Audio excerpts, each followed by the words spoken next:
What's up, everybody? How's it going? My name is Manasseh K. Nyagah. I'm an actor, TV presenter, content creator, and I am a millennial on the move. I like to describe myself as a lifestyle content creator.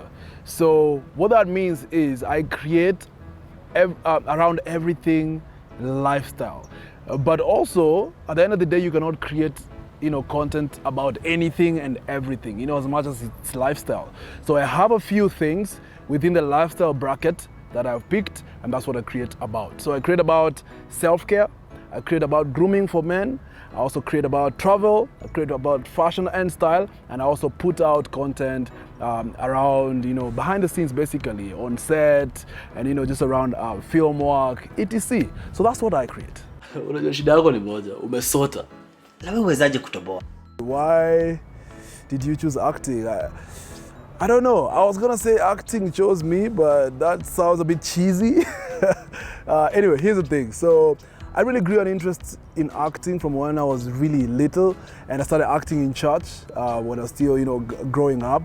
And so not professionally, but when I went to boarding school and I was only 12 years old, I started acting in school as well. And I had an opportunity to be in the nationals when I was 12, 13, 14, and that experience was one to die for. So I really just got, it really got engraved into me. And even after going to high school and leaving high school, joining uni, I just wanted to actually pursue acting. And it's been such a fulfilling journey, and also a journey to find myself. I'm still finding myself in the space because creativity is very interesting. And now, as it is right now, I'm really excited to play roles that are gonna really challenge me, and those ones that are really far from who I am. So I was born in Meru, Kenya. My memory growing up is just a household of very strict parents, specifically speaking about my mom. And she was really tough on the rules of the house, rules at school. Yeah, and it was a very disciplined, childhood. And I would say that has really gone to shape who I am today. Yeah, all in all, it was really a really exciting upbringing because my parents were really keen on what I enjoyed and what I wanted to do, and they never really held back to support or just learn more about this thing that I'm intrigued about. So it was a really, really exciting upbringing. Also, my highlight for my upbringing is my older siblings. Like, they had already experienced life in so many different ways. So, and I have 3 older siblings, so I would just experience life from 3 dimensions at the same time from all of them. Yeah, so big shout out to them. I really love them so much. All right. Is anybody from my family into arts?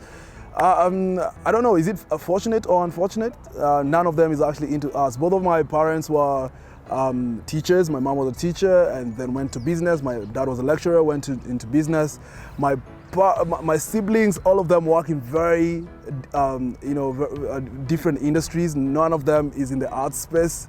Yeah, it's really interesting how I ended up here, to be honest. I really don't know where the inspiration came from, but I do believe it's the content that I really consumed growing up. Yeah, lots of TV, lots of radio, and yeah, actually, I really wanted to be on radio so bad.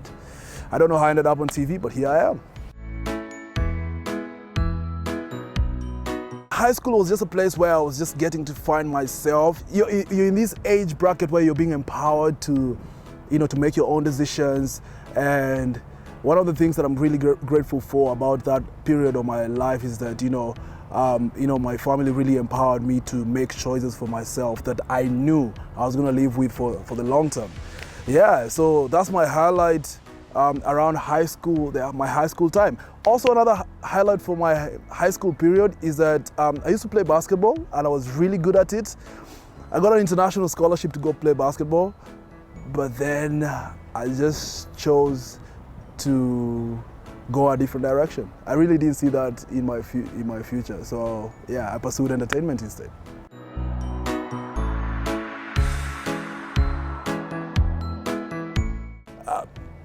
I think going to uni and studying journalism and eventually practicing journalism and working in media was definitely my childhood dream, But like I said earlier, I really wanted to be on radio, but I think things maybe just don't work out how you want them. So I ended up on TV instead, and it has been rather such a fulfilling journey.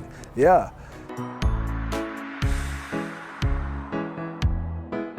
So how did content creation come into the picture? Honestly, I've not been creating content for that long. I started creating content intentionally from 2018. And this is when, I was still on air as a TV presenter, I was still acting. At that time, I was acting on a show called The Trap House. That's the show I was on at that time. And then apart from that, I was also hosting my last TV show, Switchboard. And then in between there, I got approached for the first time to create content for a brand. So I was like, okay, you guys want to pay me to post about your product on my page? Okay, just that. Anyway, I'm just making it sound really easy, but it's not. Trust you me. So I started creating in 2018, and the journey has been amazing. The more I do it, the better I get. And my highlight for content creation is the fulfillment it really brings me. The angle where you start with nothing but just an idea, but at the end of the day, you have a whole video or a whole series of pictures that communicate a certain message. How wonderful is that? When I started content creation, it was so tough. I want you to picture like you're going. Let's say you're supposed to get into a taxi driver's job, and you don't have a car, and you don't know how to drive. That was me getting into the content creation space. All right. So I don't own a camera. I don't know how to edit. So that's the space I was in. So it took me a while to really experience other content creation who had started ahead of me and just see them create, be with them while they create, and just see how they are doing it. And also I did extensive research online, highly on YouTube. There's also a platform called Skillshare where I learned so much. Yeah, and so I developed my skills. So I got my first camera, got my first tripod, learned a lot about editing online. And right now, I'm self-sufficient. I shoot 80% of my content by myself, edit by myself, and yeah, so it's been such an amazing, journey and growth.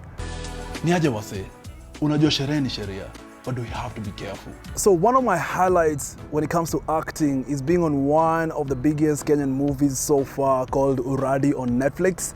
And I'm going to be talking about more highlights about acting in just a bit. So stick around, see you after the break.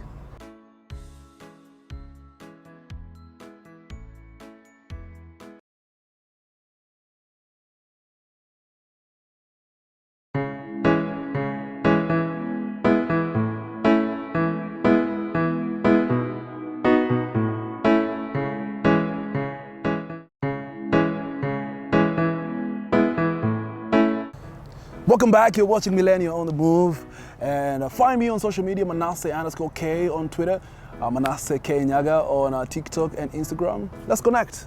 Afadhali mtu anakuwa wewe sahi kushinda mtu kill future yako, ya wajunia wako, na your whole generation. One of my biggest highlights as an actor is first of all to just be able to do it professionally.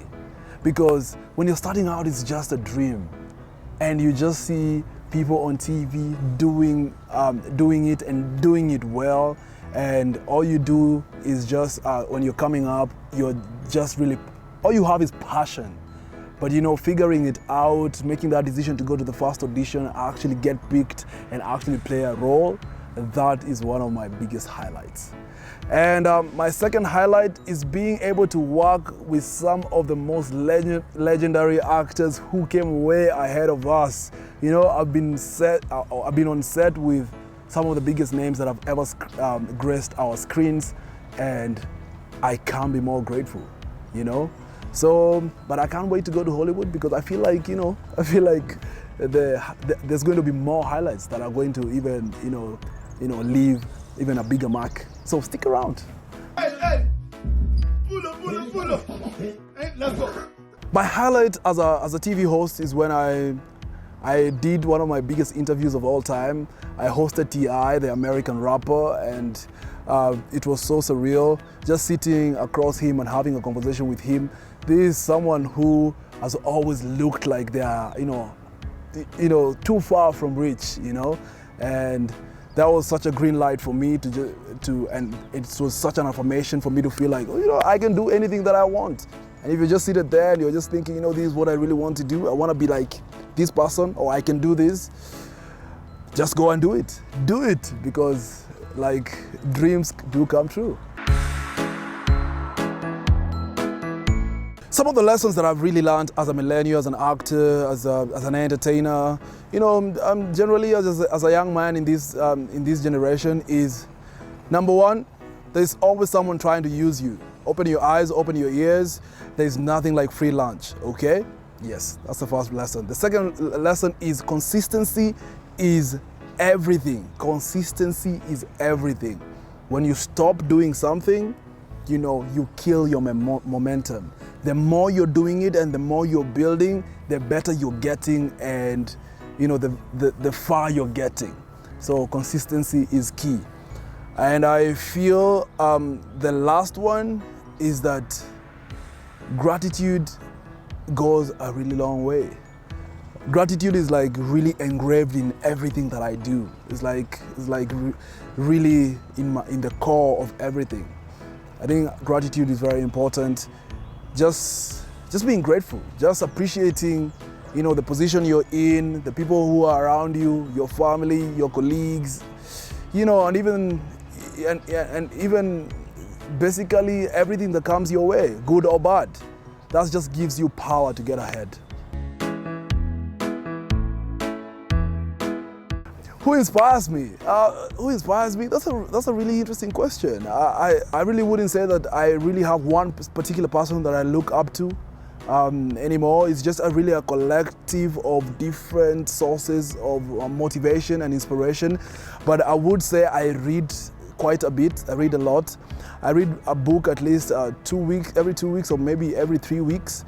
And this is something that was really encouraged by my dad. So I read a lot and I draw a lot of inspiration from books. So you might ask, what kind of books do I read? I read inspiration of self-development books and, let's say, biographies, and for different people who've made it and accomplished different things in different industries and different worlds. So yeah. The latest book I've read is called The Little Money Book. This book is really interesting. I challenge you to go find The Little Money Book and read it. It's a very small book. It talks about the psychology of money, and it's about your relationship with money, what you should think about money, what you shouldn't think about money, what money is, what money is not. And it just helps you build a whole new relationship with money. And hopefully you're gonna get this money, because money is there to be gotten by anybody who wants to get the money. How big is my dream? I've always been a huge fan of the quote, if your dream doesn't scare you, it's not that big. Yes, that's a quote. And I think I dream so big. Sometimes sometimes I'm even afraid, is this gonna be true? Is there a possibility that this can actually happen? But to be honest, in the last 10 years that I've been in this space, working on myself and growing each and every day, I've had enough green lights and I've unlocked a bunch of dreams that I had. And these green lights have really just affirmed me that anything that I put in my mind and I work towards, I can get to. So I've got really big dreams when it comes to acting and hosting and also content creation. I just want to do it on the highest platform possible. I want to really fly the Kenyan flag high in all those platforms, in all those areas: TV, hosting, acting, content creation, here in Kenya, here in Africa, and everywhere in the world. So welcome to my journey. If you're meeting me for the first time, welcome to my journey, and I hope I realize these dreams while you watch. Are you ready for it? what are some of the mistakes I feel young people are making in the pursuit of their dreams and, as they work towards their goals and aspirations? Number one is that I feel like young people are getting tired so fast. You lose your psyche, you lose your consistency so fast because you want to start today and you want to shine tomorrow. It really doesn't work like that. You have to keep on putting in that work, and every day builds to your goal. Every day will count. Ever heard about the 10,000 hours rule? Yeah, put in the hours, and while the count goes, the better you get. So I think consistency is very key. Secondly, another mistake I feel like young people are making is that young people are really getting ahead of themselves. In terms of entitlement. Don't be entitled. Nobody owes you anything. Nobody owes you anything. Just remember that. Anywhere that you go, any opportunity that is granted to you, take it with gratitude and serve to the letter. If you're paid X amount, deliver 10% above X amount. Stay grateful. Don't be entitled. I feel like young people are not building relationships intentionally. Young people are building relationships that are kind of like pegged to something else. You are building a relationship with someone because you expect a certain benefit. I feel relationships are very important, and even looking at the generation that is way ahead of me, for example, one of the things that I really admire about them is the solid relationships they were able to build. So eventually your relationships become your solid network, and your network is your net worth, so everything comes full circle. Yeah. How do I think young people can overcome social pressure? And I believe this is in relation to social media, and what you see is giving you pressure because you're feeling like, I need to be where this person is or to do what this person is doing. I think the idea is to be very intentional with the accounts that you follow online and what you consume, because what you should care about what you consume. It's just not about the food that you eat, but also you put what you see and what you put in your brain, right? I think once you choose people that fuel you, you follow accounts that talk to you, contribute to you, build you, I think you always get ahead. And by all means, unfollow accounts that you feel like are draining you, and accounts that make you feel like you're not making any steps, because I'm sure you are, And there are some people, there are two different types of account. There's an account that is just posting flashy things and showing you a good life, and but you really don't know how was that good life achieved. And there's another account of another different person who's showing you, this is what I'm doing here. I'm here doing X, Z, Y. I have built this life in X, Z ways. That's a person you can be able to learn from. Morning. It's Friday.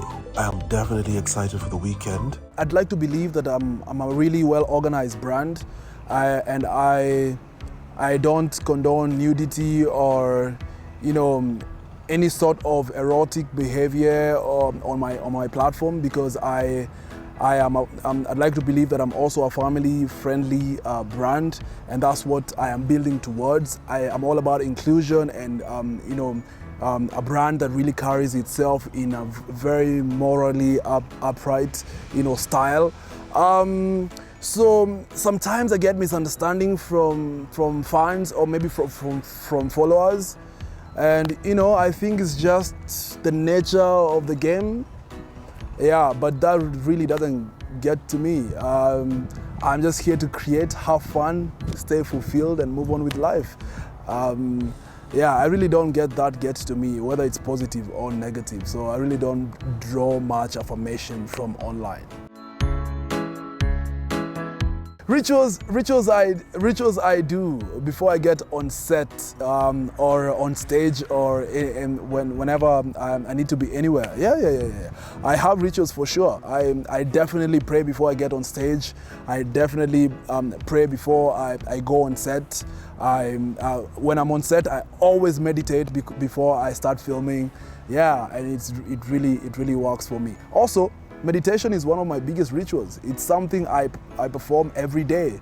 at any point of the day, at some point of every day, I will meditate, and it really helps me to stay centered, to stay grounded. Do you know about meditation? I think maybe you should do some research about meditation.